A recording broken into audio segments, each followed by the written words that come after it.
sur notre thème que nous avons, n'est-ce pas, débuté depuis le début du mois, bâti avec un esprit d'excellence. Alors que nous terminons notre année, c'est vraiment important que nous puissions comprendre, n'est-ce pas, ce que c'est que de bâtir avec un esprit d'excellence. Vous devez savoir ce qui se passe avec Dieu. Hein. Quand vous êtes dans une église et que les thèmes sont donnés comme ça, malgré que l'année prochaine, on aura un autre thème que Dieu nous a donné, n'est-ce pas? Bâtir ou bien vivre une vie d'excellence ne sera pas ôté et remplacé par le thème de l'année prochaine. Avec Dieu, là, c'est le progrès, c'est des ajouts. Donc ça veut dire l'année prochaine, alors que nous évoluons dans le prochain thème, tu dois continuer toujours de vivre l'excellence. C'est pas ça? L'année dernière, c'était l'année de la sagesse divine. La sagesse doit continuer d'être en opération dans nos vies. C'est des ajouts, c'est des ajouts, c'est des ajouts. Amen. Donc on doit continuer toujours de bâtir. Parce que pour quelqu'un, on est déjà à la fin de l'année. Pourquoi est-ce que c'est maintenant qu'on parle de ça? Ce n'est pas juste pour le mois de décembre. C'est pour que ta vie soit affectée par un esprit d'excellence. Souvent on ne se rend pas compte. Mais l'homme qu'on appelle Adam a vécu une vie extraordinaire. Avant le péché. Et regardez tous les cieux de prière que nous faisons à l'église. Il n'a pas connu ça. Adam s'est marié sans prière. Est-ce qu'aujourd'hui on ne lutte pas pour ça? Adam était prospère sans prière. Il avait une bonne relation avec Dieu. Il entendait Dieu sans connaître les 5 étapes pour connaître Dieu. Les 12 signes par lesquels Dieu nous parle. Et quand il ne connaissait pas ça, il parlait directement avec Dieu. Une relation extraordinaire. Il ne souffrait pas. Il ne luttait pas pour avoir des habits parce qu'il était déjà nu. Comment va-t-il s'habiller? Il était déjà nu. Malheureusement, c'est pas ce que nous vivons. Depuis que le péché, n'est-ce pas, est rentré dans la vie d'Adam et dans toute l'espèce des hommes, la vie d'excellence a diminué. La vie de qualité a diminué. Quand vous regardez plus tard, vous allez voir comment les hommes, les mecs ont pris 2 femmes. Vous allez voir comment est-ce que Caïn a tué Abel. Vraiment, les familles ont commencé à être disloquées, bizarres, à cause du péché. Mais gloire soit rendue à Dieu que Jésus, le second Adam, soit venu pour nous rétablir dans cette position d'excellence qu'Adam avait. Et maintenant, il faut savoir comment ouvrir les portes. Parce que tout ce que Dieu nous a donné à la croix ne sont pas des choses qui nous sont données comme le téléphone. Aussi longtemps que le téléphone n'est pas chargé, peu importe les applications, vous ne pourrez pas l'utiliser. Donc, il vous faut mettre votre téléphone en charge. Même si vous êtes doté de cet esprit d'excellence. Parce que la Bible dit que cet esprit est en nous à cause de la personne de Jésus qui est déjà en nous. C'était un homme excellent. Vous regardez la vie de Jésus. Oh, moi, c'est mon modèle parfait. Au-delà de tous les hommes de Dieu que je suis, Jésus est mon modèle parfait. C'est Jésus que j'ai regardé et puis j'ai dit, moi, aujourd'hui, il faut que je rentre dans le ministère des miracles. Oui, avant, je prêchais juste. Quand j'ai fini de prêcher, je dépose le micro. Quand j'ai regardé Jésus, je dis non. Quand on fait le résumé de la vie de Jésus dans Matthieu 9, verset 45, la Bible dit, Jésus enseignait, il prêchait et il guérissait les malades. Quand j'ai vu ça, il dit, mais je prêche seulement, j'enseigne. Où sont les guérisons dans mon ministère? Depuis ce jour, ma vie a pris une autre rue. Et j'ai dit, Seigneur, qui est-ce que tu veux comme modèle que je suive pour que cet esprit de guérison et de miracle? Et c'est là qu'il a ouvert mes yeux sur le bishop Aguilar Sarr.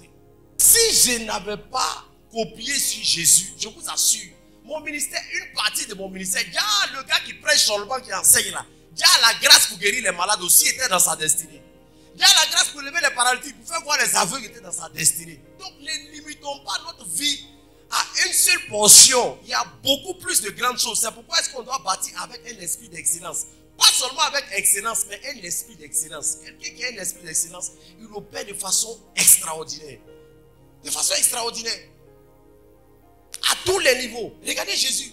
La Bible dit dans Marc chapitre 7, verset 37, il faisait tout à merveille. Quand vous voyez cet esprit en opération dans la vie d'une personne, premier point, c'est une personne qui sait s'examiner elle-même. Vous devez voir, vous ne pouvez jamais être excellent ou avoir cet esprit si vous ne prenez pas à vous examiner vous-même. Ouais. C'est pas quelqu'un qui m'a dit, hein, si vous regardez les gens, vous n'allez pas aspirer, vous n'allez pas aller dans l'excellence. Quand il y a au moins je prêche, où j'enseignais, les gens disent, oh, revenant, non, tu prêches bien, tu fais tout. Ça ne m'encourageait pas à aller plus loin. C'est moi-même, j'ai pris ma vie, je l'ai examinée, puis j'ai dit, attends, quel est le type de modèle de vie que Jésus avait? Je dois ressembler à Jésus. Il dit, soyez les imitateurs, on doit être des imitateurs de Jésus. Paul dit, soyez mes imitateurs comme je le suis de Christ. Donc ça veut dire que Christ était le modèle parfait. C'est vrai que vous m'imitez, mais imitez-moi alors que j'imite aussi Christ. Si je n'imite pas Christ, ne m'imitez pas. Donc ça veut dire que Jésus est le point culminant que nous devons imiter. Je regarde mon ministère, je regarde Jésus. Je prêche, on va, il dépose le micro. Waouh, waouh, waouh. est malade. Personne ne tombe. Il faut que les gens tombent à l'église. Oui, c'est dans le ministère de Jésus. Jésus chassait les démons. On dit les gens comme ça, vous allez voir. Et les gens tombent partout. Quand Jésus arrive quelque part, les démons, quand les démons se manifestent, c'est comment? Quand les gens tombent sur la puissance de Jésus, c'est comment? Les gens tombent. Je dis, mais attends, où sont les gens qui tombent dans mon ministère?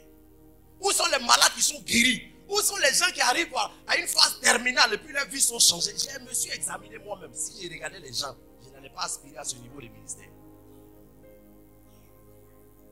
Parce que, regardez, les amis ou les gens qui sont autour de nous, c'est difficile qu'ils nous disent ce qui est mauvais chez nous.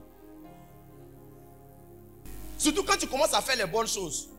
C'est difficile qu'ils te disent, il faut que tu arrives à là. Attends. Pendant que je prêche ici, qu'est-ce que toi tu vas me dire? Papa, aujourd'hui là, tu n'as pas prêché. Aujourd'hui là, il ne t'est pas sorti. Tu ne peux pas dire ça. Tu es obligé de dire que c'est bien. Mais si moi-même, je n'apprends pas à m'examiner moi-même, il y a une partie de mon ministère qui ne va pas arriver à ce niveau. Si je te regarde toi. Parce que même si tu dis Jésus n'est pas Dieu dans une église, il y a tous les gens qui vont te dire, papa, aujourd'hui tu nous as donné une grande révélation. Apprends à t'examiner soi-même. Tu sais, c'est facile d'accepter une condition quand vous avez les mêmes conditions. Dans Jean chapitre 5, celui qui est malade depuis 38 ans n'a pas voulu s'élever. Frère, c'était une piscine où il y avait les malades. Il ne voyait pas les gens, il veut les malades. On dit que l'ange venait de temps en temps. Donc les guérisons n'étaient pas assez, n'étaient pas exponentielles. C'est quelques guérisons seulement. Attends, si toi-même, lui, imagine-toi pendant tes 38 ans, si chaque jour on dit à guérison, les gens se lèvent, les gens courent, les gens voient. Ça allait l'encourager. Tiens, je suis ici, je suis paralysé. Mais il y a quelqu'un qui est paralysé depuis 7 ans. Mon cher, on est ici ensemble. On va mourir ici. Il faut rendre grâce à Dieu pour ce que tu as, pour ce que tu es. Mais il faut désirer aller plus loin. À quoi est-ce que tu t'exposes? Jésus était exposé à quelque chose. Il dit, je fais ce que je vois faire mon Père. Il voyait son Père travailler. Lui aussi, il faisait exactement. Si tu ne vois pas, tu ne peux pas faire.